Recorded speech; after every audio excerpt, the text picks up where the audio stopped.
Yo, welcome to another episode of the Bjj Goons podcast. I'm your host, Tim, the MUSHMASTER Spriggs, and with me as always, every week is... Yo, what's up, everybody? It's no new Nico Ball, really about to be pissed off at Tim because we just spent this money on this soundboard and set it up, and that is the quietest intro he ever did. Oh my God, you were supposed to scream into that mic. Oh, okay, let's try it again. Yo. Welcome to another episode of the Bjj Goons podcast. I'm your host, Tim, the MUSHMASTER Spriggs, and with me as always is... Hey, yo.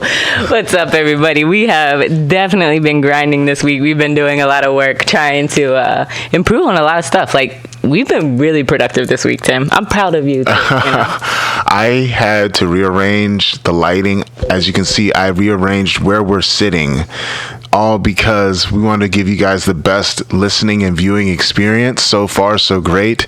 I am a little bit disappointed because I did not know how much of a difference the sound would be due to the soundboard, because I recorded some content for our YouTube channel, this new series called Black Belt Wisdom that I'm going to drop later on this week. Did you? Yes, I recorded a lot. I still have to edit it, but I was up late recording that, and I listened to the audio from that in the last few weeks, and definitely when we first started recording this podcast, and I have to hand it to you, we did an amazing job of stepping things up. Fingers crossed, because we record live. So I don't know how this is going to sound, but we did a few sound checks. Hopefully the sound has no more problems for you guys. Hopefully you enjoy it. The video's always been great. The lighting is great. I got new light bulbs. A lot of studying. I have to say this too. I had no idea how difficult it would be to be an independent show. Truly independent, where we don't have anyone paying us to do it. It is really hard, and while Tim does that, I'm gonna go fix one thing, because y'all have rocked with us so long that I'm gonna just get up and walk out this frame and come back, because I know y'all understand, and these compressors work, so there won't be a lot of noise. Exactly. So, all right, guys, this is a completely independent DIY podcast. It's been like that since the genesis of it all. And thanks for sticking with us through all the hard times. Thanks for everyone giving us constructive criticism, because in this day and age, people talk the worst trash online about anything, and they listen to this podcast and they just dump on the sound. Like, bro, it's a process. You got to understand, like, we're not professionals. We work like we're professionals. We study like we're professionals. But it's been a long process. Nico said it the other weekend when we recorded the previous episode, and I didn't make any clips for episode 102 because I was so pissed about the audio quality and everything. And she said, the fact that you have not invested or marketed any of this shit in your life and you have so much success is a damn miracle. And I tend to agree. But a little bit of hard work, a little bit of a global pandemic for us to be locked down, and I think we've made leaps and bounds. And I just want to say thank you to everyone that listens to the podcast. This is only beginning. If you're watching on YouTube, there's a blank wall. We had a Scarface poster up there, but there's a glare. And we're just going to keep on upping the game. We are. It's so hard. I remember one time I went, because I've had a couple of mentors in the game, right? First one being Hal Teague, who I know as HT from Flow Grappling, the most hated man in jiu-jitsu. Like, let me tell y'all, when I get famous, when I become famous, when we make it big, Tim, like, I'm going to start marketing myself as the media child of the two most hated men in jiu-jitsu, which would be Master Lloyd Irvin and Hal Teague. Oh, wow. That's a lot of hate. Hate. It is. I remember at ADCC, I went to ADCC and everybody was like at the bar to the hotel one night, and like everybody had a few drinks in them, and I'm with like Master Lloyd and Hal started arguing. And I was like, yo, I train with you. You're my mentor. Like, y'all drinking. Like, I am not, like, I feel like a divorced child. I'm getting the hell out of here. Y'all have your conversations. Like, it was funny. I think that is a Patreon episode in and of itself that night. I believe that was the night before the Open, and I was there for a good amount of that because I had no idea that I was even going to do the Open the next day. Very interesting story. but continue. Oh shit, we might have, I don't know this story, so we might be filming that Patreon episode right after this. We'll see. But yeah, so like the come up of like having, you know, Hal used to help me a lot with like SEO and things like that. And for as much as like people hate on Flow Grappling and the kind of content, you know, like he's a soundboard for me for a lot of things that I do. And like there's a lot that goes into social media that's not just like making a video, but like how you present it, the cover that you use, like the marketing, and therefore like the numbers and the interaction that you get. Like, so he's given me a lot of advice, just things like, you know, important things like the fact that bilingual media never gets as good numbers, you know. And like that it doesn't matter how passionate you are about something, it matters like what gets the clicks. And like that is one of the reasons why Flow Grappling isn't bilingual. So for me to be doing Bjj Goons and Favela Jiu-Jitsu and Today Kids Project and not take something like that into consideration, you know, that's huge. Like you really got to think about all those things. And I think that was the conversation we were having. Like, it's not like you and DJ haven't been working hard. It's not like Tony wasn't working hard. There's just so many aspects to the game, to podcasting. And like, I recently went up to New York to do a consultation at What the Fuck Media Studios, which was started by podcasters during the pandemic. And then one of the partners, he produces like all of the major podcasts. Like he was the one that put Dylan Danhus on that thing, you know. Yeah. And it wasn't like easy, and it wasn't necessarily cheap to go up there, but like the advice and like the stuff that we were able to bring back and like implement was like amazing. A little bit of mentorship can go a long way, and a lot of dedication and finding like-minded people. We wouldn't have been at this point if it wasn't for COVID-19. And if you guys look at the history of the pod, when we first started, it was very sporadic. And it's no shade to anybody that was involved, because ultimately, this was all my decision. We were sporadic. The noise was the sound. I'm going to just say it was noise, because the difference between noise and sound is very precise. It was very all over the place. The marketing was all over the place, but Nico helped me tremendously. She mentored me because she came into the game not thinking about the athlete aspect. And this goes back to what I've been talking about the last few weeks. There's a difference between being an athlete and being a businessman. And when you mix the two up and you don't know what the hell you're doing, it all suffers. But Nico mentored me a lot in trying to get shit done. I spent the last week working on things outside of just working out. I'll train, but I'm trying to get a new logo or add on to our logo, trying to give you guys more merchandise and more content. The content thing is going to come along because now I'm kind of getting the hang of editing, kind of understanding what to do. And I had to take the time. It takes days.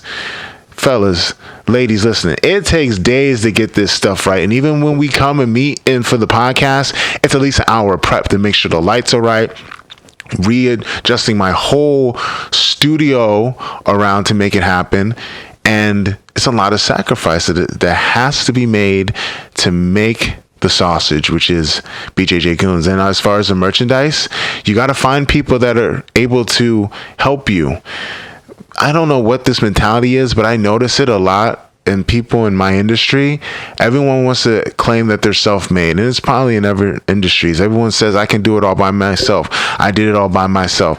There is no way in hell that you're able to do anything, any segment of this industry, all by yourself. There's no way. I'm looking for graphic designers for new logos. And by the way, Nico, I'm really excited. We talked about this before the show even started, about how we're trying to expand outside of just Bjj Goons. There's a whole movement that's coming around. We may even branch out to different podcasts and different segments, but that's in the future. But I just want to say thank you, Nico, for enlightening me and giving me that talk. A little inside baseball here.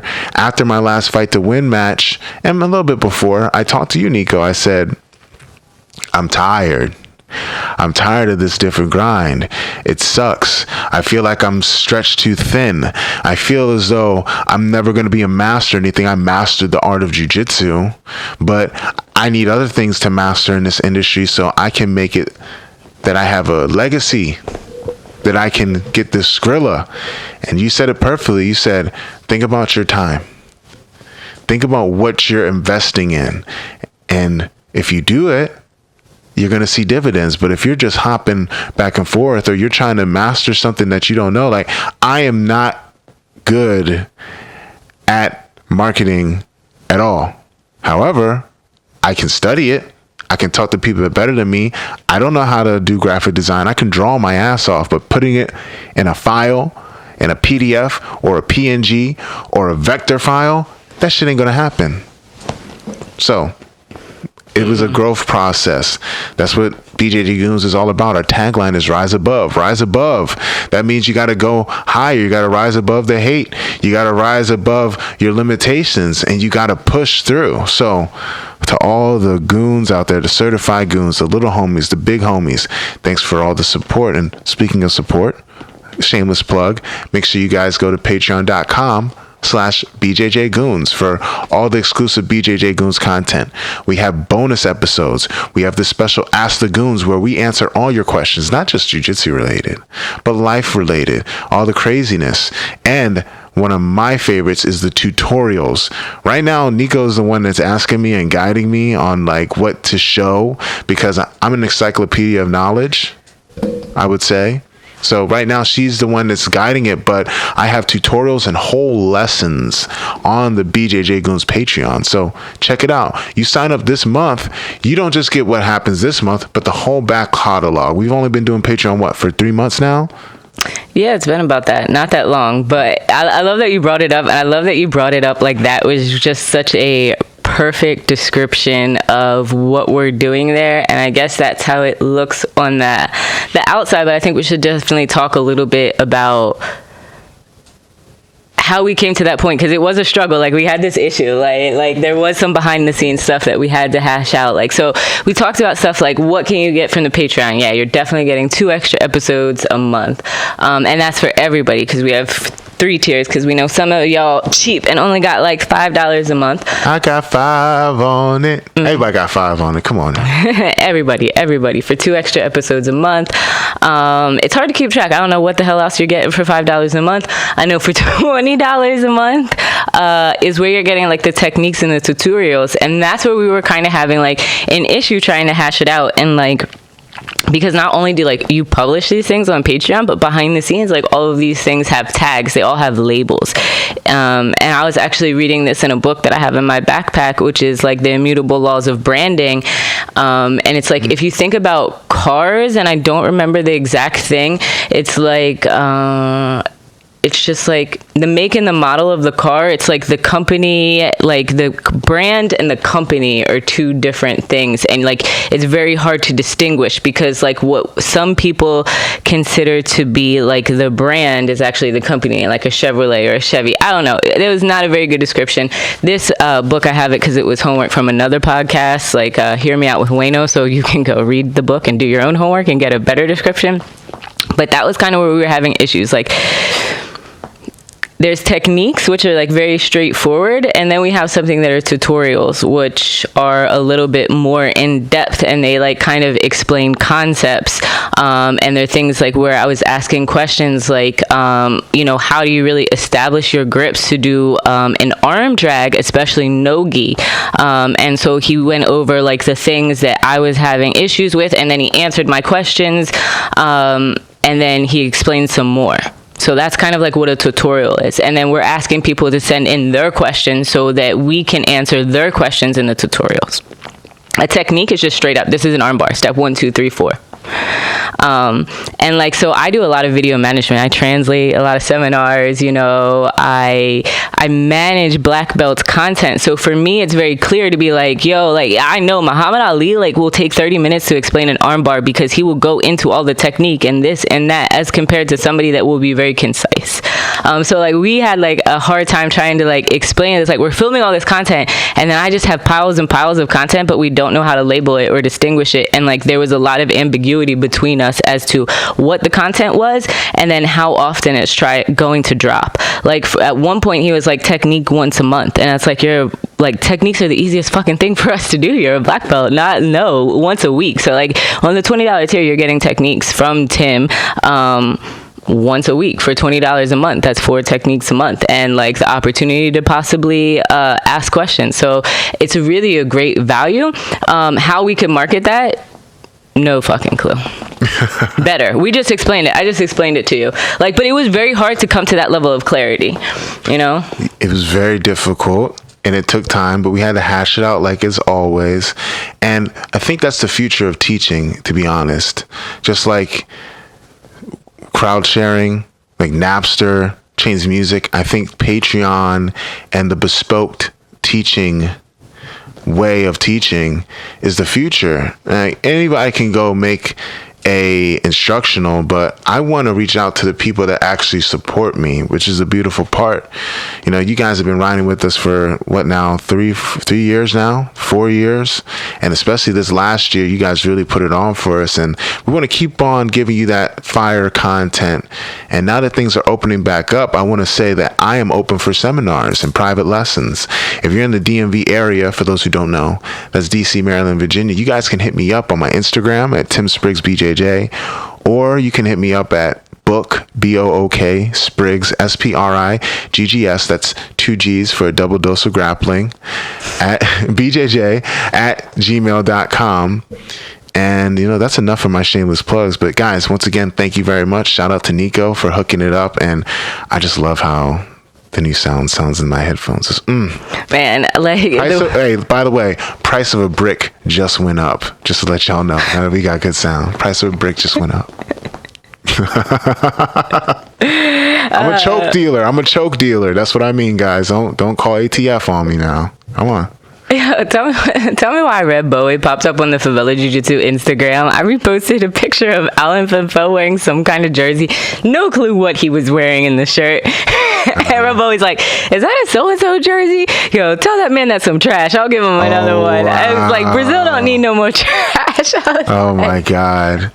Yo, Brazil and America, like in certain parts, you just get the vibe. You know, shout out to Alan Finfo. He's doing a wonderful job out there. What's the name of the guy? Cosmot, right? He teaches Cosmot. The guy in the UFC that was on his tear. No. Well, he teaches Alexander Gustafsson, but he teaches Cosmot Shashayev. Believe that's his name. God, yes, miss me with a name like that. He's the boogeyman of 175 at the moment. Well, Kamaru Usman is the boogeyman, but this is an up-and-coming guy. Shout out to him. But the connection between Brazil and America, I think it's tighter than a lot of people want to give credit to. If you guys haven't heard already, we gave this beautiful interview on the podcast with Finfo, and you know, the style is very similar. There's a lot of similarities, and Finfo dresses like a dude from the Bronx. And all my Bronx people, you know exactly what I'm talking about. He definitely dresses like he's from the Bronx, and shout out to him.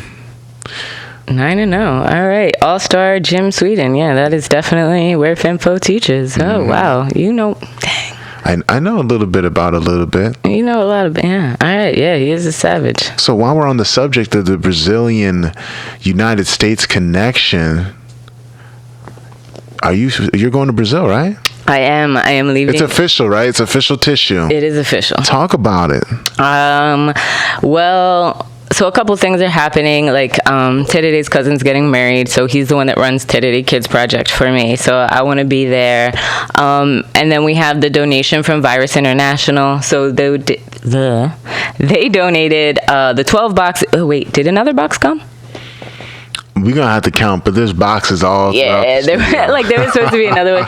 So they donated about 12 boxes of spats, shirts, women's no-gi training for the social project for Terere Kids Project in Rio. Unfortunately, everybody wants to donate. Everybody wants to send stuff down to Rio, and I was having this conversation with a girl from Spain the other day. You can't really ship things to Rio.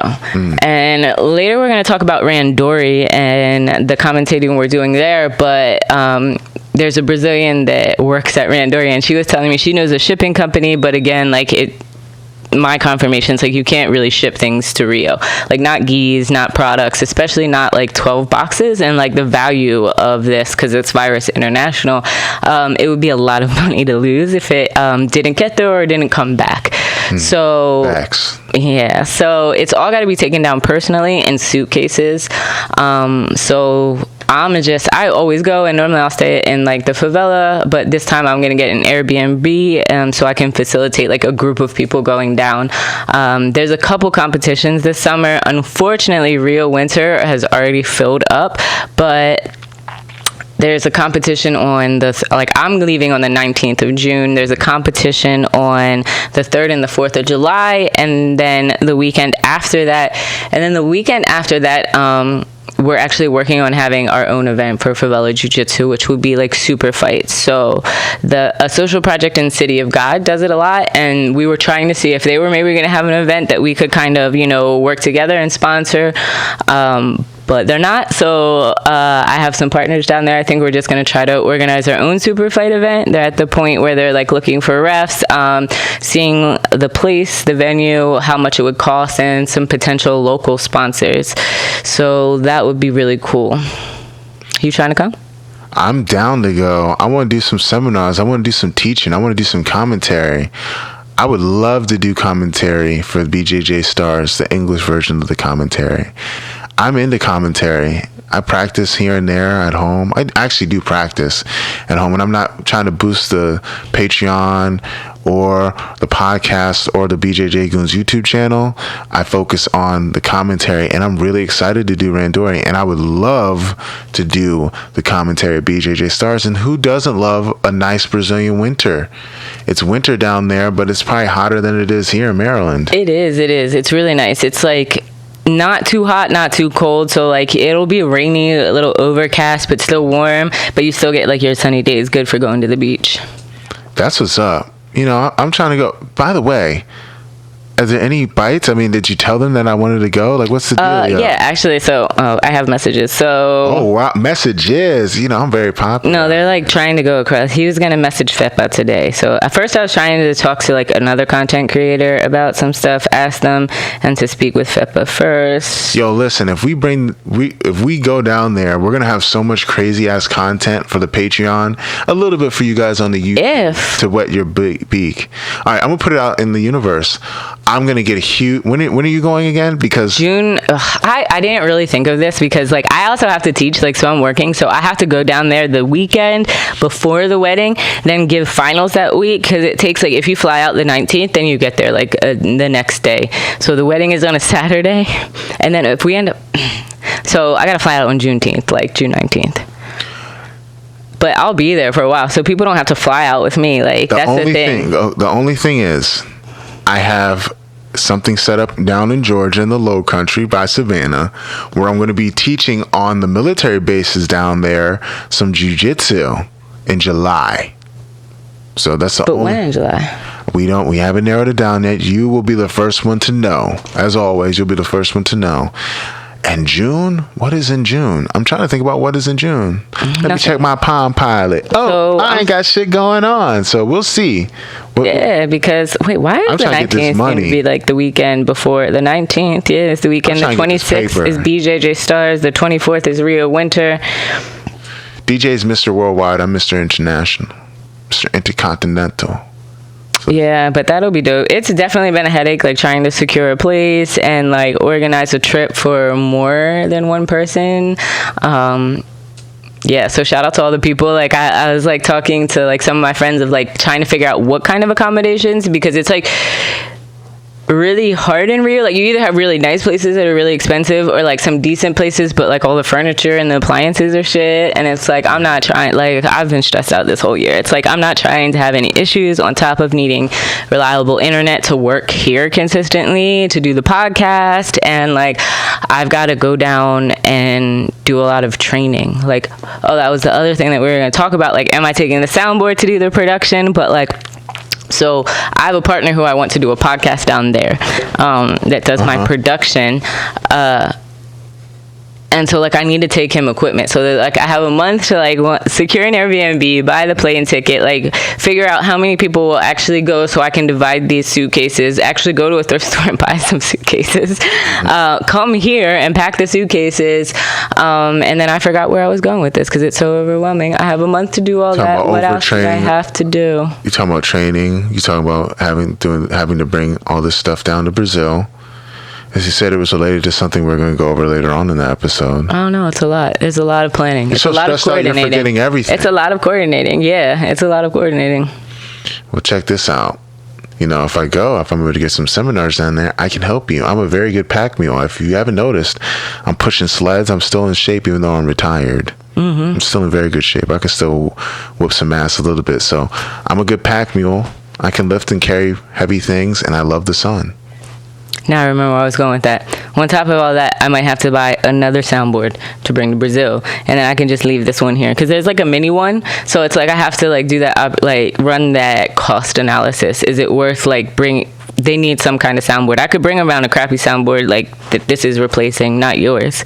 Or I could like spend a couple $100 on this one and then some mics. So it's like I have a month to like figure all that out too. Well, you know, like all the patrons should be saying, I got 5 on it. So I'm down to help. I need a camera, Nico. I need a camera. Yeah. I need to step this shit up because I'm a retired guy that's trying to be a commentator. That's going to be a commentator. I need to step my game up. And I've been stressed out too, Nico. My mind has been overworked. Although my body has not been overtrained. And one of the things that we're talking about today is overtraining. And I have a question for you. And I get this question a lot. Is overtraining real? Is there such thing? What is your opinion?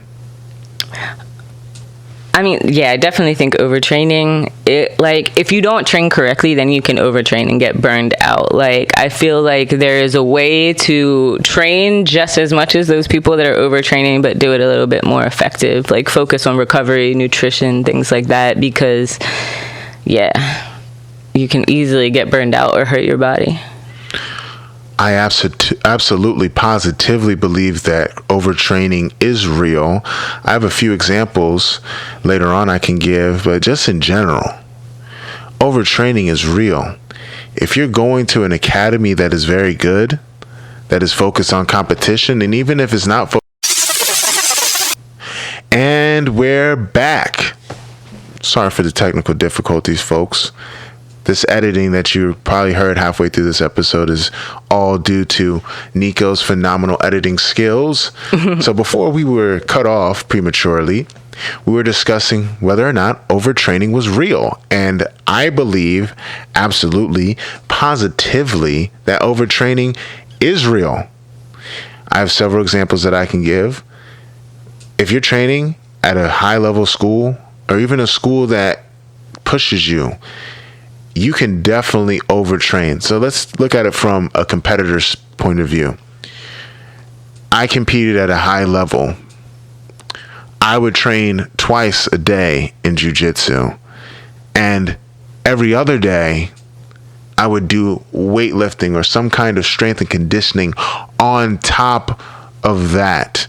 That was all from the age of, I want to say, 20 to 28, 29. And I was younger.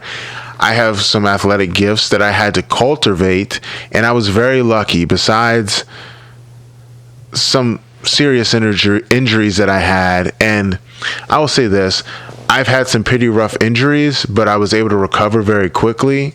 Not everyone is that lucky. I'm an anomaly. I was blessed, and even then, I still was overtrained, and I would get hurt. And the average person just doing 2-a-days, trying to build themselves up, they're going to get hurt too. And it's just the nature of the beast. If we're talking jiu-jitsu, it's extremely physical. It is one of the most physically taxing sports that you can do. Imagine if you combined wrestling and judo and the groundwork involved. You're always grinding. Every jiu-jitsu class ends with sparring. You're drilling which requires your body to move and contort itself in all different types of ways, despite your body type. I'm lucky in that I came up early in the game and I was able to do all the different types of jiu-jitsu. But if you're inverting and then you're throwing each other every practice, it's going to wear and tear on your body. On top of the lifting weights, the typical person that is athletic or works out, they're only doing one workout a day. And they're lifting weights or they're doing some kind of running, and even they get burnt out. Their body is overtrained. And since you're doing 2, sometimes 3 times a day, if you're working out hard, your hourglass as far as body's ability to take punishment before you have to reset is quicker. Even the guys that are taking supplements like vitamin S, they need to recover. The whole point of taking those things is to assist your recovery superstitiously. Not superstitiously. Is it superstitiously? No. So, that has to do with ghosts. Okay. Well, in a way that is superficial. In a superficial way. That's the word I'm looking for. Sorry. Like I said, we're doing a lot of editing, a lot of work.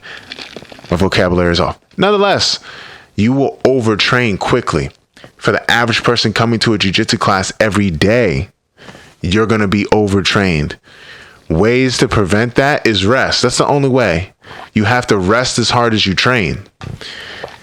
I learned this from Dr. Rosa. I would burn the candle at both ends. I would train super hard. I used to teach all the time at the academy.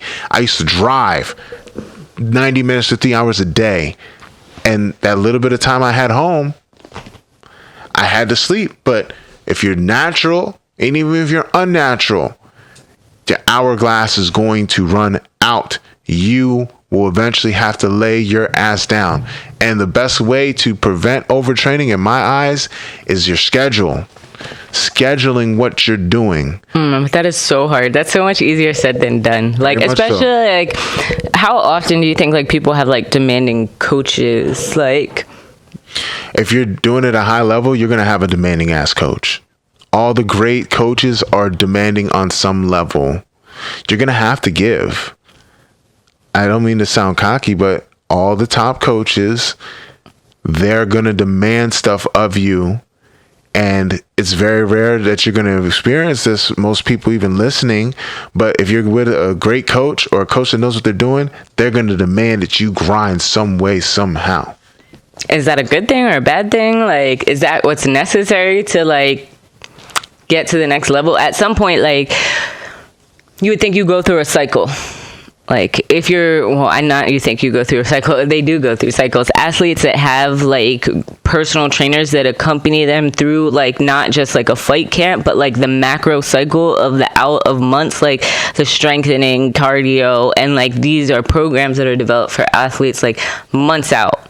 Although not everyone has it, you know, but that's how, like, when you're doing MMA, that's how, like, you get all your coaches to coordinate. If you're doing wrestling and lifting and Muay Thai and, like, and nutrition, like, so generally, like, you have a plan, but, like, that's at the highest level. So it's like, how do athletes that are just starting out figure out that balance and then have, like, be able to self-advocate or say something to a coach? All right, I'm going to go up in levels. Okay, it might take a little bit, but I'm going to go up in levels to answer that question. Okay, the overtraining issue for white to blue belt hobbyist or someone just doing this shit for a hobby, right? Listen to your body and ask your coach. Listen to your body. If you're waking up in the morning and you can barely walk and you've been doing this for a little while, listen to your body. I would suggest that you take some time off. Not like a whole month, but listen to your body. Ask the coach. If it's been a week and you're limping or you feel like your back isn't right or you can't get out of first gear, talk to your coach. Ask them what you have to do. Also, on top of that, defer to an expert. Talk to that upper belt or talk to that coach and ask them what they do, or ask them who they would look for as an expert in your recovery or in whether or not to take some time off. Because when I was a kid playing sports, they had this thing, are you hurt or are you injured? And that's a difference. That's the balance. There's no real rule to it, but talking to someone that's done it before is a good way to figure it out. I'm assuming if you're a lower belt, you don't know more than the coach. Unless you're coming in there with a collegiate background or you did a high level in judo or some other sport, you're not going to know what the hell is going on. So defer to the expert. Ask them about recovery at a lower level guy. If you're a hobbyist, you're a serious competitor. You're asking about figuring it out. Number one, if you're trying to be a world champion or you're trying to compete at a high level, you need to have the following. Your nutrition down. Take note. Some kind of nutritionist. Listen, it's a sacrifice you're going to make. How much do you pay for a nutritionist, do you think? How much what's the going rate? Like, what's the going rate? Like, you know, because a lot of people at TLI have gone or had some, like, do you know rates more or less? In the hundreds. I've never paid thousands of dollars for it. I always got a hookup or two, but it's going to cost you anywhere from $100 to $400 for a meal plan, depending. I think I paid for $500 at once. $500. I know a girl that I also wanted to have on the pod. Like, her program is like $1,000, and I recommended it to one of her friends, and she said it was life changing and definitely worth it. But I know that's like an upper price one. But once again, I'm talking to the guys that want to be elite. Yeah. You got to make that sacrifice, and you got to hustle, and you got to grind and make it happen. But you know, a couple $100 for a Worlds camp to get a nutritionist for a Worlds camp is not that bad. You know, and like if you imagine the weight cut and the people that do these dumbass weight cuts like the day of or the day before, like you could have just spent that $300 a month ago and like gone in smooth, you know? Exactly. All right. So a nutritionist was the first one. Sorry to cut you off. No, it's fine. That's good. You need strength and conditioning. And not, I looked this up in a magazine or I'm doing bro science. You need to find a strength and conditioning expert. Bro science. Okay. Bro science. Listen, y'all have that? That's a thing? It is a thing. Now, don't get me wrong. Sometimes you look out with some bro science or you look out. I've been blessed. I very rarely had to deal with any bullshit trainers. I've always dealt with professionals or people that train with professionals. Invest in a strength and conditioning coach. Okay? Doing the bro science, doing that shit you see on YouTube is not going to get you gains. You need to have the proper formatting of your training regimen, okay? You need to make sure that you're doing the right amount of reps. You need to know how to do the techniques correctly with the lifting, okay? If I did an arm bar with, let's say, I don't even know. If you don't know how to do an armbar correctly, you're not going to get very far in your goal of getting better in jiu-jitsu. If you don't know how to deadlift correctly, you're not going to get very far in learning how to be strong. And the thing is, if you're messing with them weights, you can seriously injure yourself. Okay? If you're doing strength conditioning wrong or you're just doing some foolishness that you saw on YouTube, and it was a herniated disc, twisted ankle, all kinds of crazy stuff. Or you should just be wasting your time and not really getting strong. You have to have proper programming from a professional. All right. Don't think your Uncle Louie that has a bench press in the backyard with some rusted 45s is going to get you strong, man. Young man or young lady, get you a legit strength and conditioning coach. All right, so we have nutritionist or nutrition, strength and conditioning, not Uncle Louie. Don't trust the fam. Nah, none of that backyard BS. I've seen some guys that do calisthenics, like the barbarians, those type of guys, but they know what they're doing. You know what I'm saying? Like, you can do unconventional stuff, but if the guy knows what they're doing or gal knows what they're doing, talk to them. Now, next thing, a qualified coach. Or a coach that you trust. Yeah, okay. How do you tell whether it's a qualified coach? Like, that's a hard one. Trust and, like, rapport is a good thing. Trust and rapport if they have a track record or if they have credentials. Okay. Now, it's going to be hard for some people because they already been training with this person for so long, but at a certain point, if you're listening to a podcast, you really deep down know. If you're listening to this podcast, you're into jiu-jitsu. If you have Google, you know. If you have some kind of discernment, you know the track record. And look at the guys around you. If you see other guys in your gym having some kind of success, or you just compare, or you look at credentials, you know whether or not your coach is reputable. That third eye has to be open. You know what I'm saying? You got to observe, and you got to use discernment. So let's assume that you discern that your coach knows what they're doing. Now you have a coach that you trust. You're a professional coach. You're a professional nutritionist, and you have a professional strength and conditioning guy. Next step, communication is the key. Communicate. Tell them what their role is, what you're looking for, what your needs are, what your apprehensions are. You need to speak up for yourself. You can only expect them to treat you the way that you show that you need to be treated. Very true. Very true. You have to talk to them. If you're driving 3 hours a day to train, and you already lifted weights early that morning, and you know your jiu-jitsu class is going to be a banger, you need to talk to your coach. If you're doing that all the time, you got to talk to your coach. You have to communicate.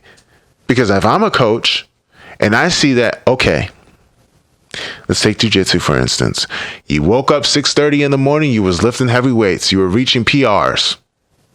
In the middle of the day, you did a banger of a wrestling practice. I'm not going to set your ass on fire in jiu-jitsu class later on today. Maybe if we built up to it, but chances are I don't want you to get injured during the camp. However, sometimes coaches don't know that. They just assume that outside the gym, you wasn't doing nothing. Your ass is theirs in that class. Right? Very true. It's very not, true. And the thing is, I think it's a societal thing, at least in the States, is we assume that everyone is going to vouch for us or they should know. We have this kind of entitlement where they should know. It's up to the coach. They're my coach. No, it's not up to the coach to advocate for you. You need to communicate for the coach so they know what you're doing. Yeah, nobody knows how to read minds. Exactly. If I'm teaching a private lesson to somebody, right, or they're my students, and they just come into me and I teach them something and they don't tell me what they need to know or what they want to know. If they're a guard puller and they come to private lesson, they don't say nothing, and I teach them some judo throws, is it fair for them to be mad at me, Nico?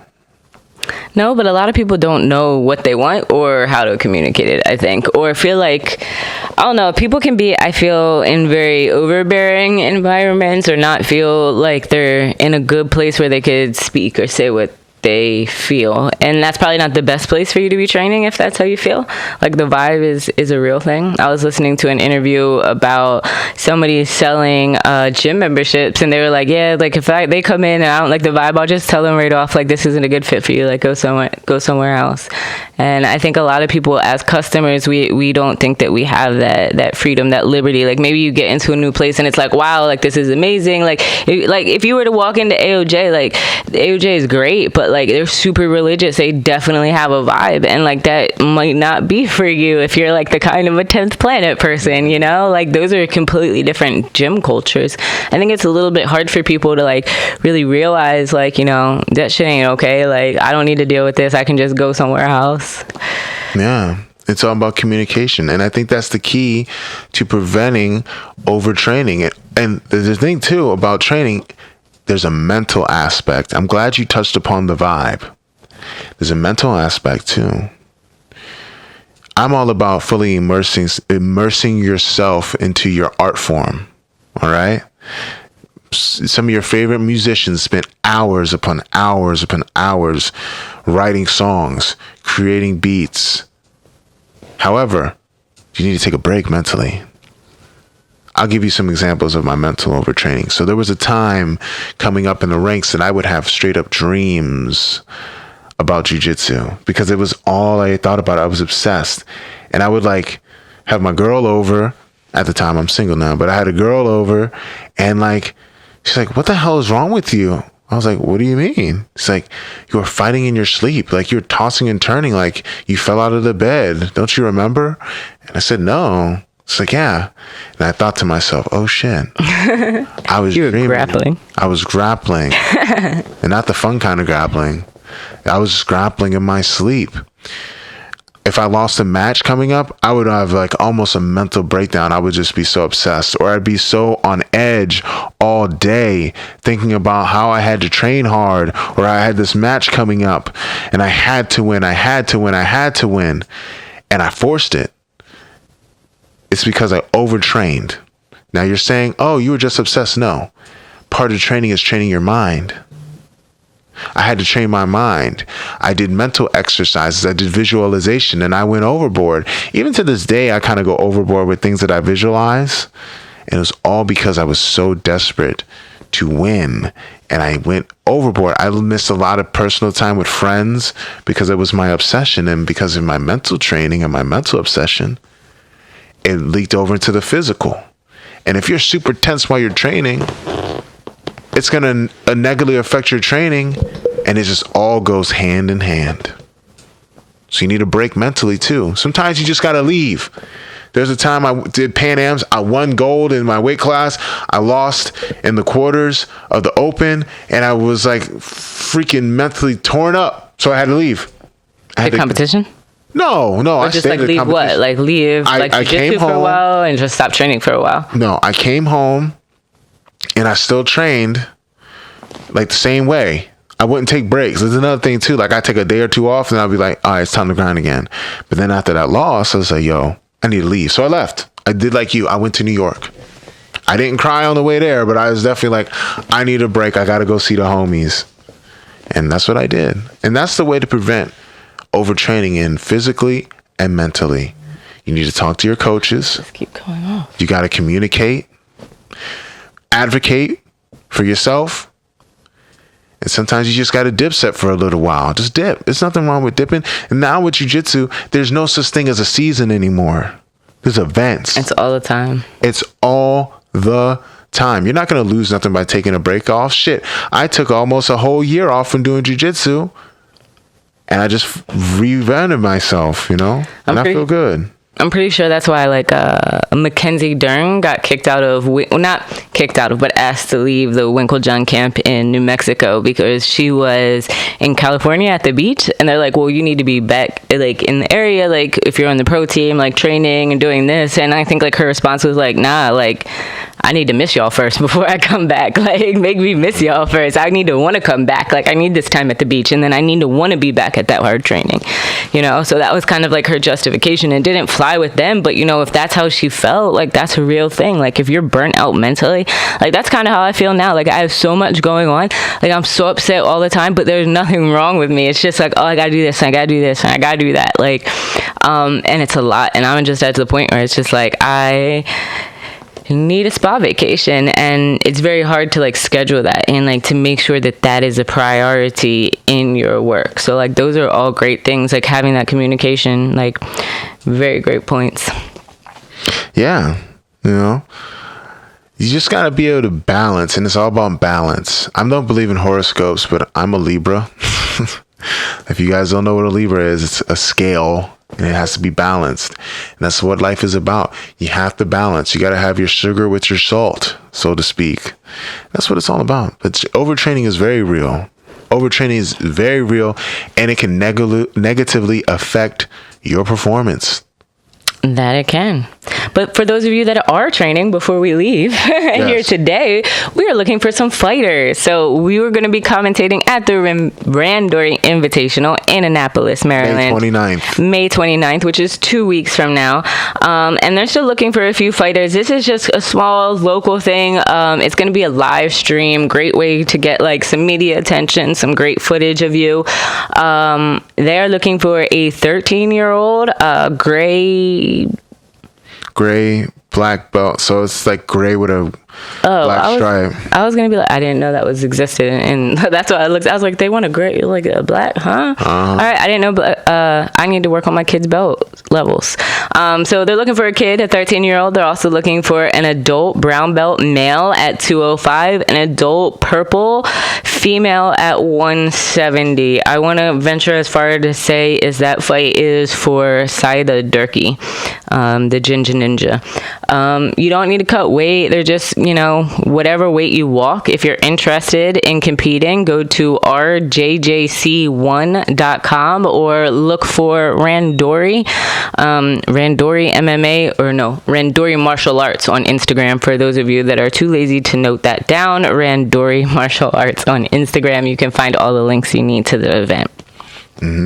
So we're talking about links. Nico, where can we find you? You can find me at No New Nico on Instagram, Favela Jiu-Jitsu and everything else, Favela Jiu-Jitsu Cash App if you want to show some love for this trip. Also, make sure to stop by favelajujitsu.com. We have some new hoodies in stock, the ones that have been really popular. We also have sweatpants. We might bring back t-shirts, but I'm going to shut down the store while I'm away in Brazil. So get in where you fit in now. And just remember, guys, price of a brick just went up because we got the new soundboard and the sound is crystal clear and beautiful. I'm so excited and I'm so happy. Now, you guys can find me at Tim Spriggs BJJ on Instagram or Facebook. You can also find us on the Bjj Goons YouTube, which if you're watching this, you're watching on the YouTube channel. So hit that like button, subscribe to Friend or Foe, and make sure you guys write us some reviews on these podcasting platforms like Patreon and iTunes. And one last thing, go to patreon.com/BJJ Goons. All exclusive BJJ Goons footage, episodes, tutorials, Ask the Goons anything. It could be anything, guys. It could be about life, jiu-jitsu, love, all that good stuff. Just hit us up at patreon.com/BJJ Goons. This has been the BJJ Goons podcast. Peace. Us.